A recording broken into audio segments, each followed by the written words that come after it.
Queridos amigos que acompanham o canal, esse vídeo é um corte inteligente do vídeo que está aparecendo para vocês na tela. Tem também aí na descrição, a primeira linha da descrição é ele. Então não deixem de ver o vídeo inteiro, pois contém muito mais informação. Um grande abraço! Maravilha, pessoal, então vamos lá, né? Vamos começar a falar então sobre o Jacques Desmoulins. A gente vai falar dele primeiro, tá, pessoal? Que, inclusive, né, nos livros aí do Eliphas Levi, que são aqueles 3 livros, né, que acabou de aparecer, são exatamente o guia maior, né, para os não iniciados, digamos assim, aquele livrinho que você tem ali na livraria, né, disponível para qualquer um que se interesse, mas é claro que o hardcore, né, como podemos dizer, não está nesses livros, né, está fechado aí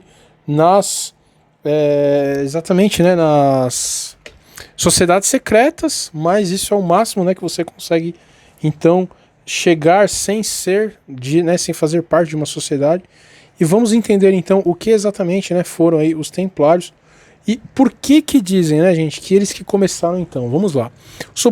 Supostos ritos envolviam, né, não vou falar essa palavra também, negação a Cristo e adoração a ídolos pagãos. Criado em 1119, a Ordem dos Templários tinha a missão de proteger peregrinos cristãos que se dirigiam a Jerusalém e também defender a Terra Santa e combater os infiéis, principalmente muçulmanos, né? Com o passar dos séculos, sua influência tornou-se muito rica, né? Através de doação de terra, propriedade e dinheiro, além dos empréstimos que fazia a nobreza. E foi em busca desse patrimônio que o rei Filipe IV, não é mesmo, idealizou um plano de extinguir o grupo e tomar posse de sua riqueza. Em 1307, gente, não é à toa, né? Vejam que até nas datas, né, você sempre tem uma questão esotérica. Esse número é extremamente, né, esotérico aí, então tanto o 13 quanto o 07. Com o consentimento do Papa Clemente V, ele arquitetou um processo inquisitorial que falsamente acusou os templários de práticas hereges. Ao fim do julgamento, a maioria dos cavaleiros havia sido morta e a ordem extinta. Entre os historiadores, o fato é considerado uma das grandes injustiças ocorridas durante a Idade Média. Então vamos lá, né, gente? Primeiro que essas acusações, né, sempre vão estar em discussão se teve mesmo, se eles faziam essas práticas ou não. E o próprio, né, artigo aqui, a gente tirou de uma revista do Mainstream, então é claro que eles vão falar, né, é uma das grandes injustiças e a gente vai explicar inclusive o porquê disso. E eles tinham também muitos símbolos pagãos. Alguns ídolos egípcios, como a deusa Ísis Negra, também fariam parte de rituais, assim como símbolos ligados ao esoterismo e à bruxaria. Mas há relatos de que tais desenhos estivessem ligados a tratados de alquimia. Durante a guerra contra os infiéis, a ordem teve contato com a cultura árabe, que estudava e praticava alquimia. Então vamos lá, né, gente? Só para a gente entender. Imaginem que já estávamos ali, né, na alta idade medieval, então 1300, né, bem depois ele chegou a ser perseguido, começou então lá em olha, muito engraçado, né, gente, esse número também cabalístico, né, 1119, né, extremamente poderoso, digamos assim. Então começou, né, na alta idade média e foi extinto quase, gente, 200 anos é muita coisa, dá para acumular muita riqueza, mas vamos pensar, a Europa, né, ocidental estava bem fechada devido aí à queda, né, do Império Romano, tá certo? E aí se iniciou então, não é mesmo, o feudalismo e as cidades aí eram bem isoladas, você tinha os feudos que guerreavam entre si, você não tinha mais a noção de nações, né? Então eram ali sempre um feudo contra o outro e você tinha o poder central era bem fraco, né? O poder central aí mais poderoso era o da igreja exatamente. Então lá em 1000 e pouco eles começaram, né, com as cruzadas, que era exatamente vamos visitar a Terra Santa e dominá-la, claro, né? Deixar o caminho aí seguro para os cristãos irem lá rezar.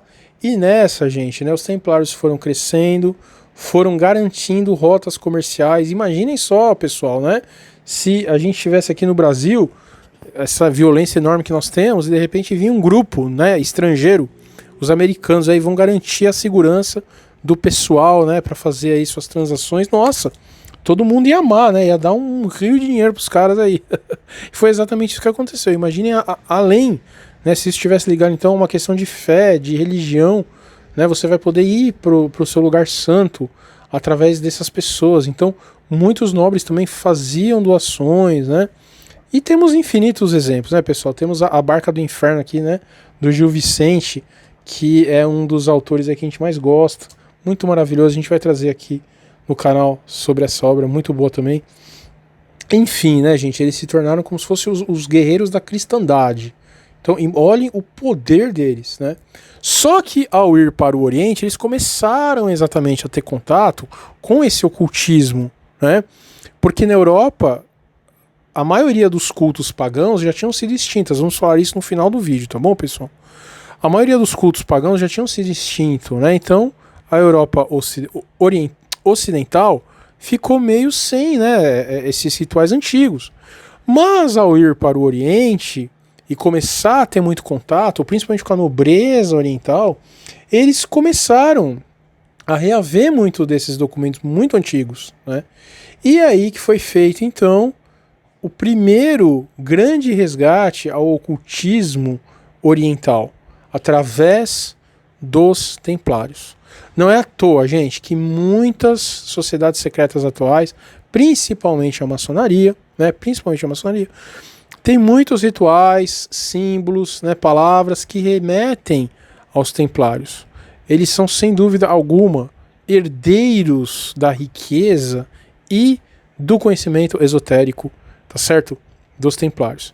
E aí, claro, né, eles começaram a ficar muito poderosos, e eis que Jacques de Molay, então, foi realmente, né, condenado e queimado, né, em 1314. Também é difícil saber, né, se é uma data real, porque é tudo esotérico, né? Claro que é adaptado para ficar mais esotérico ainda. Mas sim, foi isso que ocorreu. O Filipe o Belo, né, que era esse rei, se aliou então ao Papa, que também estava com problema de dinheiro, e foram para cima deles por causa de dinheiro. Isso aqui, de novo, né, pessoal? O que nos contam, por quê? E essa questão até é mais importante do que o ocultismo em si, né?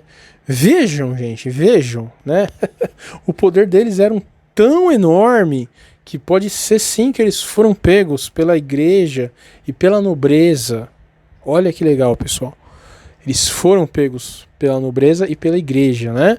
Mas se vingaram, gente. Se vingaram de uma forma, assim, que não daria para prever, né? Depois aí de tantos anos, 700 anos, eles venceram completamente, né, pessoal? Então, isso a gente já abordou bastante aqui no canal, como o cristianismo, principalmente da Igreja Católica, né? O Papa aí, pelo amor de Deus, parece que nem é cristão. Colocou ali, né, a Pachamama, olha só que loucura, dentro, né, da Praça de São Pedro, que é, né, um ídolo pagão. Então, assim, pessoal, fora isso, né, a mídia completamente contra os cristãos e a nobreza, falamos muito isso aqui. A nobreza também, vejam essa última questão, né, da família real inglesa, uma das últimas que sobrou, hein, gente, ser extremamente golpeada pela Meghan Markle, olha, uma atriz, né, que era de Hollywood, que loucura, cara. Ela conseguiu praticamente destruir uma família tão tradicional. Então, sem dúvida, gente, os templários foram pegos ali de uma forma que eles não previram, de tão poderoso que eles eram, mas eles se vingaram profundamente, pois a ciência é extremamente ocultista, a mídia é extremamente ocultista, os artistas poderosos então nem se fala, e eles foram destruindo o cristianismo de todas as formas. Uma questão muito interessante, né, gente? A gente vai falar um pouco mais no final do vídeo. Como você falar, né, de uma forma pejorativa hoje, de qualquer religião, é uma coisa extremamente condenável. Então você sim pode ser preso, mas se você falar mal do cristianismo, na verdade, você está tendo um ato de coragem, gente, né? Então, isso é claro para mim, pessoal. Naquela noite, né, que o Jacques de Molay foi aí assassinado, os templários se mobilizaram com a sua fortuna, né, com as suas conexões também muito poderosas, e viraram esse jogo. Tá certo, pessoal? Que coisa louca, né? E vejam aí, O Vaticano nega abençoar a união homoafetiva, Deus não pode abençoar o pecado, isso saiu há pouco. Então a Congregação para a Doutrina da Fé, escritório ortodoxo do Vaticano, decretou nesta segunda-feira que a Igreja Católica não pode abençoar uniões homoafetivas. A negativa foi aprovada pelo Papa Francisco. Isso daí é outra coisa, né, gente? Ele tinha dado várias declarações, né, o Papa Francisco, de que estaria indo sim, né, ao encontro aí de começar a abençoar uniões homoafetivas, mas já há um movimento forte dentro da igreja de ruptura, porque realmente, né, essa nova administração do Vaticano, ela está indo muito contra princípios, né, da igreja e do cristianismo. Então ele realmente falou isso daí para dar uma abafada, hein, gente? O que mostra, né, vejam só que interessante também, que apesar dos templários terem vencido completamente essa luta, ainda há um pouquinho de esperança, né, para a igreja aí. Muito interessante isso daí também.